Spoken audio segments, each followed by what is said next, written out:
के उद्घाटन समारोह में हमारे बीच हमारे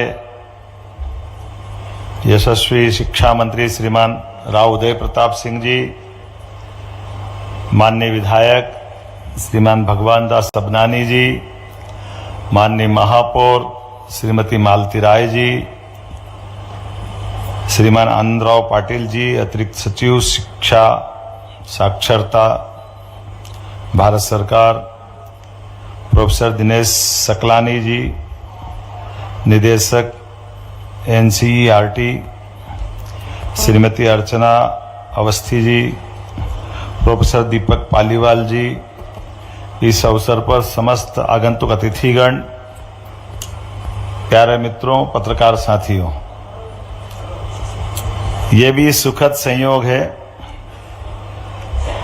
यशस्वी प्रधानमंत्री श्रीमान नरेंद्र मोदी जी द्वारा 2015 से कला उत्सव प्रारंभ करवाने का निर्णय किया गया और इसी के माध्यम से हमारे स्कूली जीवन में विद्यार्थियों की कला को पहचानना, उनकी प्रतिभा को आगे बढ़ाना, निखारना और अनेकता में एकता भारत की विशेषता, सांस्कृतिक रूप से हमारी ये बहुत समृद्ध विरासत रही है और इतने बड़े विविधता वाले देश में एक अंतरंग सांस्कृतिक धारा जो बह रही है, उस धारा के माध्यम से दुनिया में वैसे भी भारत की एक अलग पहचान है।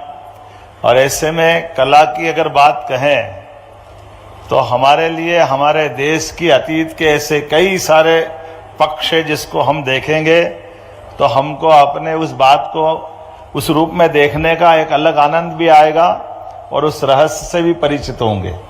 जैसे हमारे जीवन के अंदर दुनिया के 200 से ज्यादा देश हैं, लेकिन एकमात्र देश भारत ऐसा है जहां पर व्यक्ति अगर मर गया तो मरने के बाद उसको कभी भी मर गया ऐसा शब्द नहीं लगाएंगे।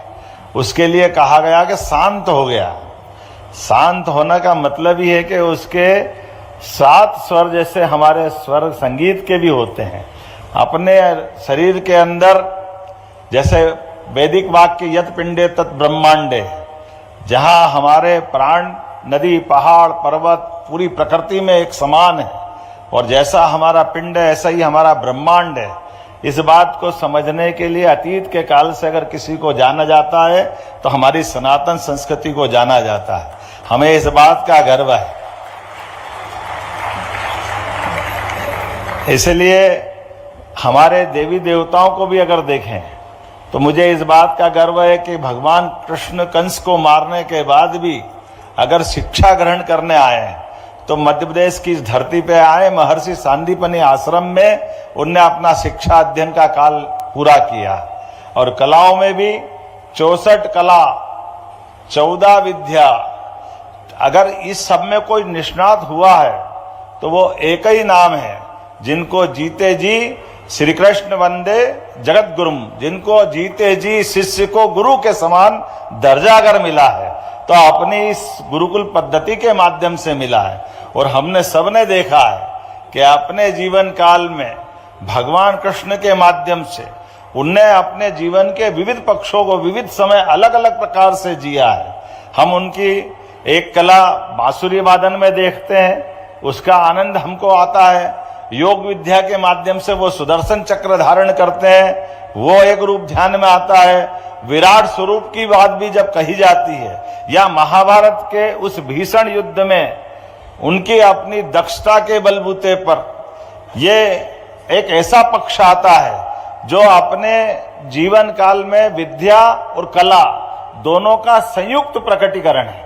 वो संयुक्त प्रकटीकरण कैसा है, हम सब जानते हैं कि भगवान कृष्ण ने एक बार जो आया है उसको जाना है और आने के जाने के क्रम में हमारे बीच प्रत्येक जिंदगी का एक एक लम्हा, एक एक समय उतना ही महत्व का है हमारे लिए। एक नहीं, ऐसे अनेक उदाहरण उनके बलबूते पर हमारे माध्यम से, भगवान कृष्ण के माध्यम से दिखते हैं। आपके यहाँ पर भी इस कला उत्सव के माध्यम से आपने भी वो सारी व्यवस्थाओं को जोड़ने का प्रयास किया माननीय मोदी जी के माध्यम से। कितना अच्छा लगता है कि कथकली की बात भले होती है, लेकिन भगवान कृष्ण हो और अलग अलग देवी देवताओं की पूरी कथा सुनाने के लिए नृत्य शैली से भी कथा की जा सकती है। ये हमारी कितनी अच्छी परंपरा है। ऐसे ही श्रीमद् भागवत बैठ करके पारायण कराने की पद्धति तो हमने सुनी होगी, लेकिन नारदी संकीर्तन के माध्यम से वो भी कोई भागवत होती है।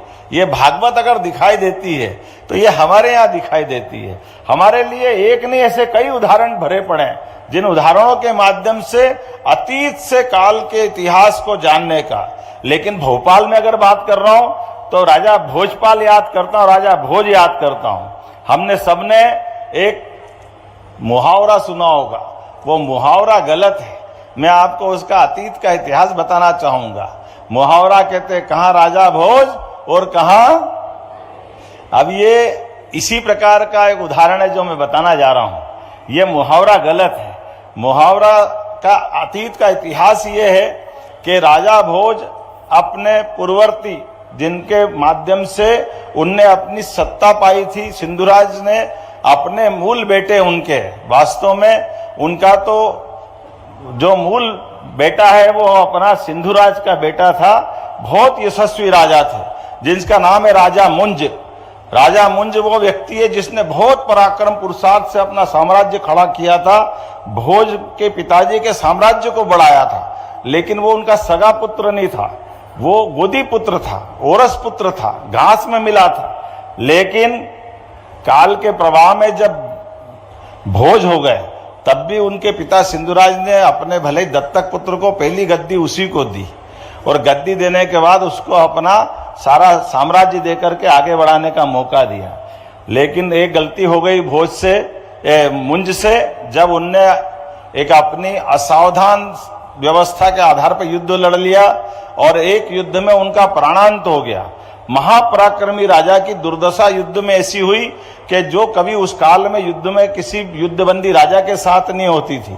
लेकिन उस दुर्दशा के बाद भी राजा भोज जब थोड़े से बड़े हो रहे तो ये बहुत सारी विधा के जानकार है, लिखने के, पढ़ने के, आयुर्वेद के, कविता के, साहित्य के, श्रृंगार के, सब प्रकार के गुणों से युक्त।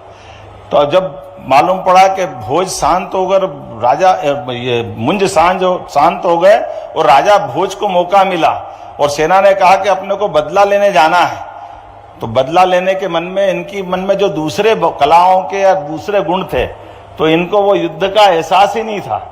तो इनके सामने एक नाटक दिखाया गया। उस नाटक में वापस वो सारी कलाओं के माध्यम से दृश्य दिखाया गया जिसके माध्यम से भोज को राजा मुंज के साथ हुए अपमान की और उनकी सेना की पराजय की पूरी प्रस्तुति दिखाई गई। उस प्रस्तुति के बलबूते पर राजा का खून खोल उठा और उसने एक साथ युद्ध किया दो बड़ी बड़ी सेनाओं से। एक उस समय के राजा हमारे बीच जैसे एक गांगे और तेलप, दो राज्य थे अलग अलग, गांगे तेलप, और राजा ने एक साथ युद्ध में दोनों को हराया भोज ने। इसलिए उस समय कहावत चल गई, कहा राजा भोज, कहा गांगे तेलप। धीरे धीरे करके राजा भोज का पराक्रम अपभ्रंश में गलत हो गया। तो मेरा आपसे निवेदन है, आगे ये कभी कोई मुहावरा बोले तो संशोधन भी कर देना। वो बहुत बड़ा उनका पराक्रम का इतिहास जुड़ा हुआ है। जाने अनजाने हमसे गलती हो जाती है, लेकिन कला की क्या महत्ता मैंने बताने का प्रयास किया। एक नहीं सैकड़ों उदाहरण है, हम सब उन कई सारी बातों को सीख सकते हैं। इतना गौरवशाली हमारा अतीत है। आज कलाकारों के माध्यम से एक बार फिर हमारे यशस्वी प्रधानमंत्री का अभिनंदन करें, श्रीमान नरेंद्र मोदी जी का जो कितने प्रकार से काम कर रहे हैं। जोरदार अभिनंदन करें माननीय मोदी जी का, जिनके माध्यम से मैंने 64 कला वाले भगवान कृष्ण को याद किया है। लेकिन ये बहुत सारे बाल कृष्ण अपने अपने जीवन के महाभारत में अपनी बड़ी भूमिका अदा करेंगे। अपनी कला कौशल के माध्यम से देश को, प्रदेश को अपनी प्रतिभा से परिचित भी कराएंगे। ये मेरी शुभकामना है। मेरी अपनी ओर से पुनः मध्य प्रदेश सरकार की ओर से आपका स्वागत, वंदन, अभिनंदन। एक बार फिर पूरे आयोजन के लिए भारत सरकार को बधाई देता हूं। बहुत बहुत धन्यवाद।